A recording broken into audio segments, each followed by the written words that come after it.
Welcome to Dark Knight Films Reviews and another Versus Night. Tonight, I will be comparing Billy the Kid vs. Dracula from 1966 against Jesse James meets Frankenstein's Daughter, also from 1966. So, let's get started on this one with the hero. Billy the Kid vs. Dracula stars Chuck Courtney as William Bonney, Billy the Kid. Jesse James meets Frankenstein's Daughter stars John Lupton as Jesse James. Now, out of these two, I think John Lupton probably looks the most like what you would expect from Jesse James. I don't think Chuck Courtney is a very good Billy the Kid at all. In fact, I don't think anything about him screams Billy the Kid. If they didn't call him Billy the Kid in the story, I wouldn't even know this character was Billy the Kid.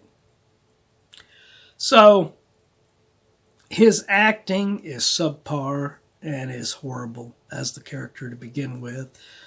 John Lupton is much more professional and feels like he knows what the hell he's doing.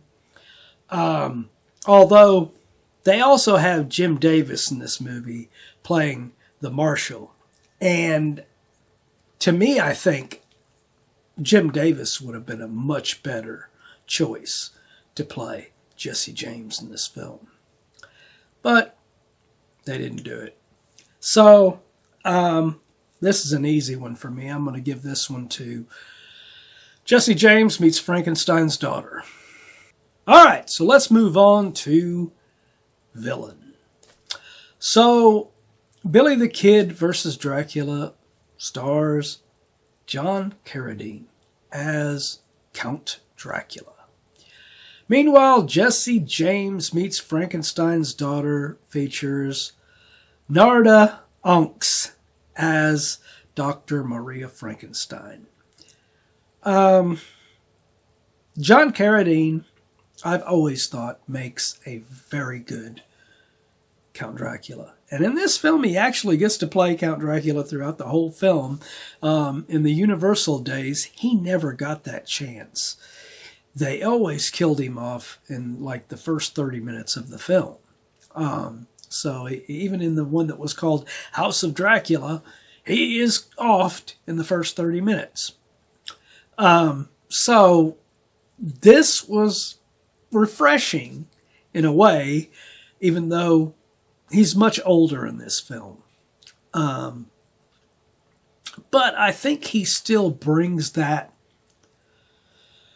charisma to the character, even though he is an older version of him.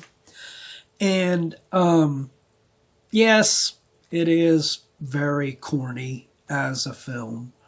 But I really like the connection to The Return of Dracula with Francis Lederer, where John Carradine's Count Dracula impersonates Elizabeth, Billy the Kid's girlfriend's uncle, in order to trick her into welcoming him into their family.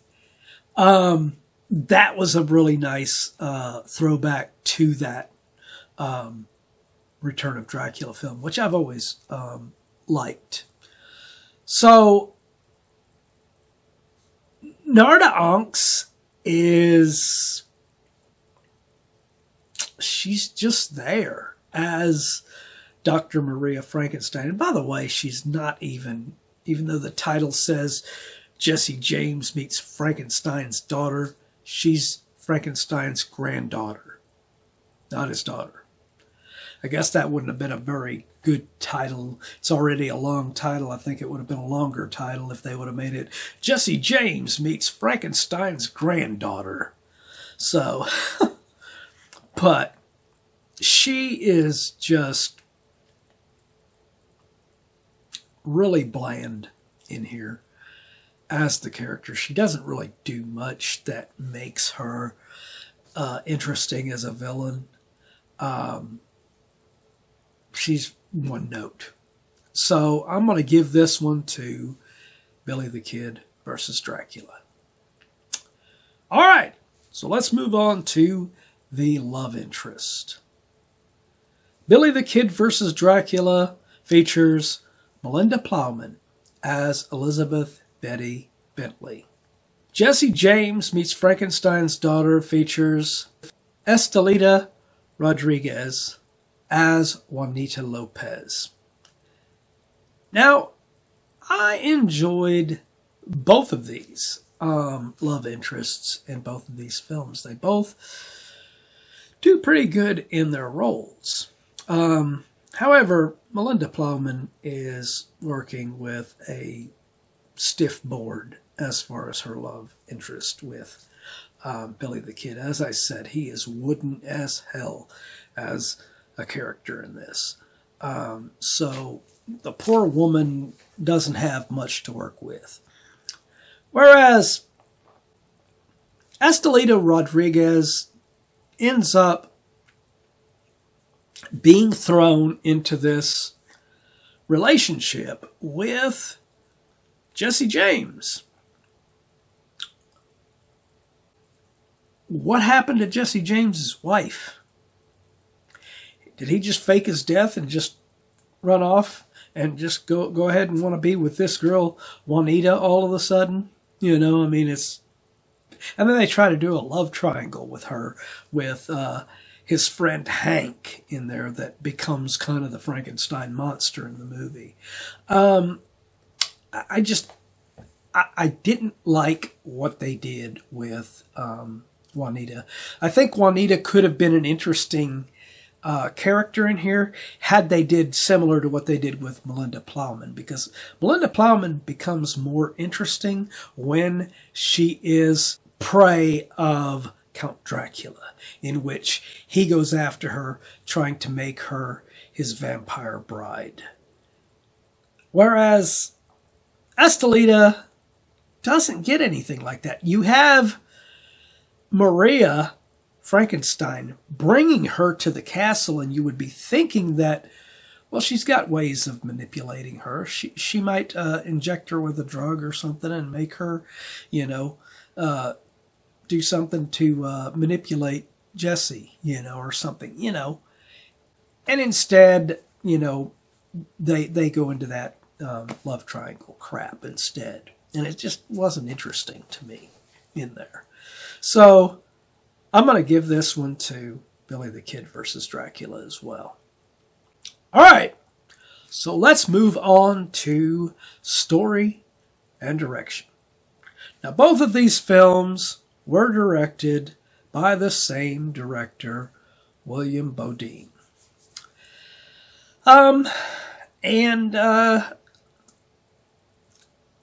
With Billy the Kid versus Dracula, he seems much more assured with making a really cool combo of a Western with a horror film. And I think for the most part, it works. Yes, it's campy. It's not as good as something like Curse of the Undead, but not many movies are. I'm looking at you from Dusk Till Dawn 3. But this film was just interesting just because of the way, like I said, it had those elements from an earlier film that I already liked, like Return of Dracula. So if Billy the Kid hadn't been in this thing, I would have really just enjoyed John Carradine and Melinda Plowman being in this, and him just maybe seducing her to try and become his vampire bride, and that would have been it. Leave it alone. Leave it at that.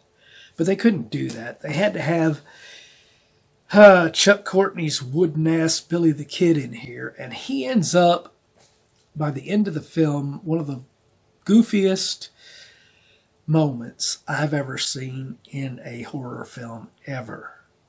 He shoots Dracula. And as we expect, it does not hurt Dracula. The bullets go right through him. They don't hurt him. So what does Billy do? He throws his gun at him, hits him in the face, and Dracula falls down like he's been killed. And then he goes over and finishes him off. I wish I was joking with that, but that is exactly what happens in this film, and it is unbelievably stupid. Now, with Jesse James Meets Frankenstein's Daughter, it seemed like William Bodine was trying to direct just a Western. And the Frankenstein's granddaughter moments were just thrown in at the last minute. Because for a majority of this movie, it feels like just a second-rate Western. I mean, you could have took Jesse James out of this and it would have been, you know, any kind of Western that you would see at the time period. So, them adding this, and why Frankenstein's granddaughter? Why that? Why do that? I mean, there could have been a much more interesting villain for Jesse James to go up against. At least Billy the Kid got Dracula, and he got a great actor like John Carradine to go up against. Jesse James, they cast a weak actor to play him, although he's a lot stronger, like I said, than Chuck Courtney, but still. And, you know, you got a weak villain with this Dr. Maria Frankenstein. Why not make it Jesse James meets the Wolfman? You know? Something like that would be much more interesting. Hell, even Jesse James meets Dr. Jekyll and Mr. Hyde. Come on. This thing writes itself. But we got Frankenstein's granddaughter. So I'm going to go story and direction. I'm going to give it to Billy the Kid versus Dracula. Even though it had that stupid ending, it still beats this subpar Western with Frankenstein's granddaughter thrown in for good measure. But what do you think of these two films? Do you agree with my assessment of them? Do you disagree? Let me know in those comments down below. And as usual, if you enjoyed this video, do not forget to like, share, and subscribe. And don't forget to click that bell icon so you can be notified about future videos just like this one. And while you're by the subscribe button, click that join button and become a Dark Knight fan. As a Dark Knight Fan Plus member, you have access to an area on the channel right now where you can request a movie, TV show, or ranking video of your choosing. And when I do that video, it will go up for all Plus members to be able to view prior to it becoming an actual video on the channel. So, if you want to get interactive, now's your chance. Well, that's the end of another Versus Night. If you missed last week's Versus Night, check out the link up in here. Or if you've missed any of the other Versus Nights, check out our playlist and see anything that you have missed.